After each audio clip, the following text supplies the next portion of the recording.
keep going doing this, but I'm just going to show you real quick. Once we get done peeling them, I want to cut them to about the size so I've got a little bit of headroom.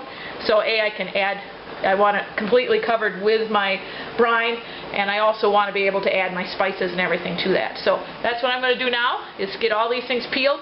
I'll go a lot faster without you all there, but I'm going to do that and I'll get back to you. Okay, I thought I had that thing turned on, and I didn't. So basically what I did is, after I peeled all of them, I cut them down to size so that they fit in and still give me plenty of headroom in the jars. And that's one of the reasons why using a wide mouth jar is the easiest way to go about doing this. Then I peeled my garlic cloves and I just got everything ready. From here on, this is how easy it is to pickle. Okay, I've got the lids and everything still in the hot water. You need to have those in at the hottest water you can get, which for me is just boiling. And what we're going to just do is I kind of started that wrong. I usually start with the big ones and shove them in, the thicker round ones, and I shove them in, and then you can fit the smaller ones in the spaces that the thick ones don't take. And if you're worried, like say you're trying to get all the little thorns off, I pretty much do. In fact, I'm kind of, I kind of look at them as I go along.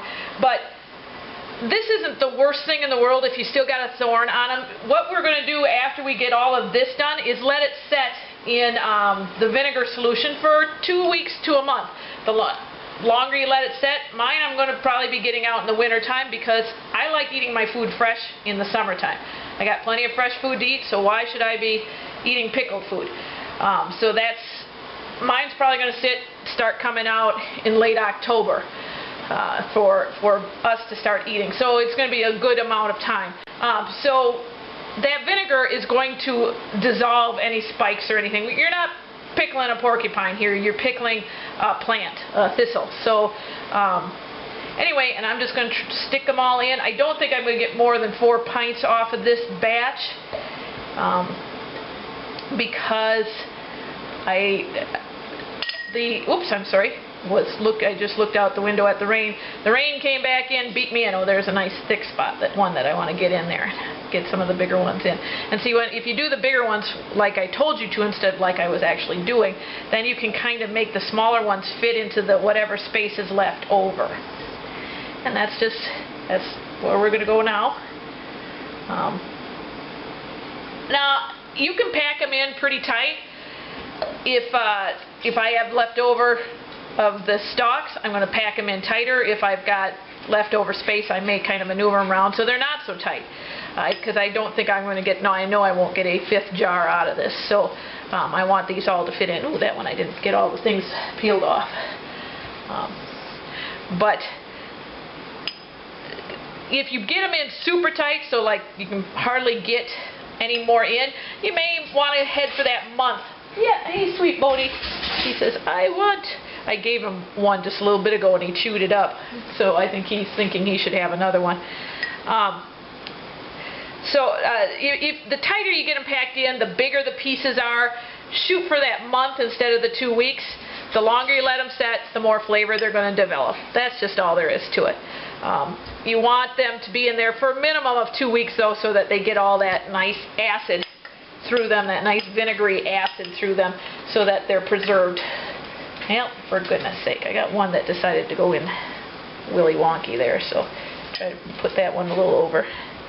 Okay, so then I just, like I said, this is how I do it. I for the most part, put in get my little sheath off my hand, my flavorings into the jars themselves, because then they're in the jar, and I know they are. They're not trying to figure out, I'm not trying to figure out how to get them into the jar out of the pan so that they're more even. This way I know exactly what's in there. And I like, in case anybody doesn't quite catch the whole garlic fiend thing going on here, I like garlic, so I kind of put a lot of garlic into mine. You certainly do not, you don't need to put any garlic in yours. Really, once you get the salt, vinegar, and water, you don't need to go any further than that. The flavor is just yours. Now, I use a ½ teaspoon of non-iodized salt. This is actually canning salt. Most people go with a teaspoon per pint. So if you got a quart, they go with 2 teaspoons. I don't like salt, so I just kind of do half a teaspoon there just to really appease the masses. And then again, I don't really measure for the dill seeds. I just spoon on what I think looks good. If I want a little more dill flavor to them, I put a little more dill flavor. You can put dill weed in with that too. Just a little bit more in each of them. And then I don't want the onions overpowering, because I did put a little bit of dill seed and a little bit of onion into the vinegar water solution. So I'm just going to put just a little bit of that on. This is mainly I'm trying to get rid of these things because I got more dehydrating as we speak. So there's our spices. That was difficult. Oop, now I need my... Now you had taken these jars out of the boiling water bath, so they were hot. And then you boiled your brine, so that's hot. And so this is where your sealing comes in. So here's my vinegar water solution. And as, I don't know if you guys can see, but at the bottom of this there's the dill seed and the onions. And so you know the first ones that get poured out are not going to get any of that dill seed and onions, which is why, this is why I like doing it in my own home, because I have my own pan that works better. Oh well, that's why it's on a... And you cover everything. You want to leave a little bit of headspace. Then you wipe off the lid. And then you take, your lid should still be in the boiling water. Well, this one's going to come in nice and easy. You want the, if you don't have boiling water, it should be in very, very hot water. It keeps that rubber gasket on the lid soft. So when you crank it down, it can seal onto the jar. And then as everything cools off, it can, where's my next?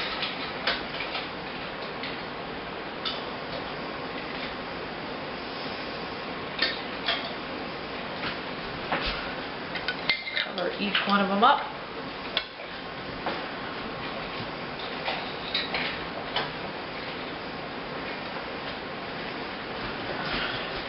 These are hot. Ha ha ha. As witnessed.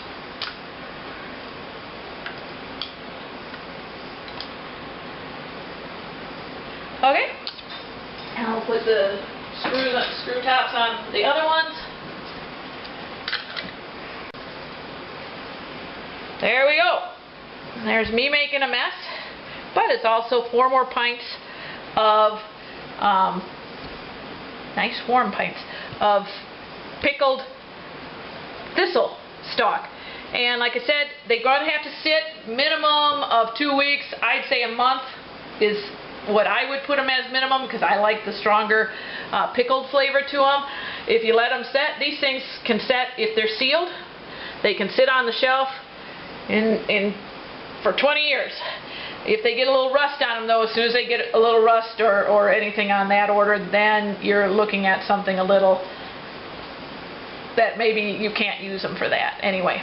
But I'm going to let these seal come back and show you. Seal is, I'm not going to mess with these, but on the middle part of the jar lid there's a, like, it's called the button. Tell my fingernails are dirty from working with thistles, but the button goes down, and as long as it doesn't pop back up, it's sealed. So that's where we're going with this. Come back in a little bit when that happens. Okay, so I've labeled all of my jars except for one, and I just left that because I wanted to show you. You can push down on the center of this jar and nothing, it doesn't pop back, and that shows you that they're sealed.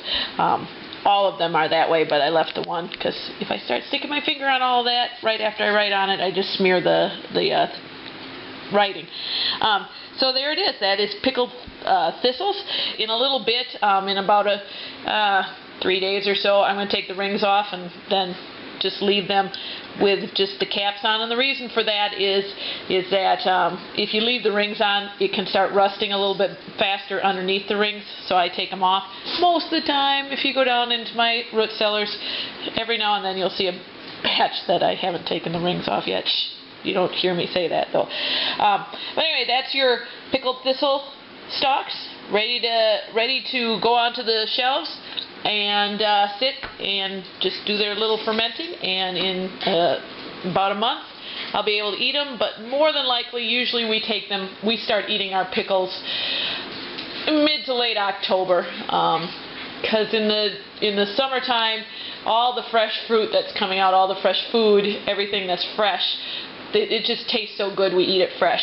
I like pickles, don't get me wrong, they're really good, but I can't eat fresh food in when there's tons of snow on the ground, so that's what these are saved for. But anyway, pickled thistles.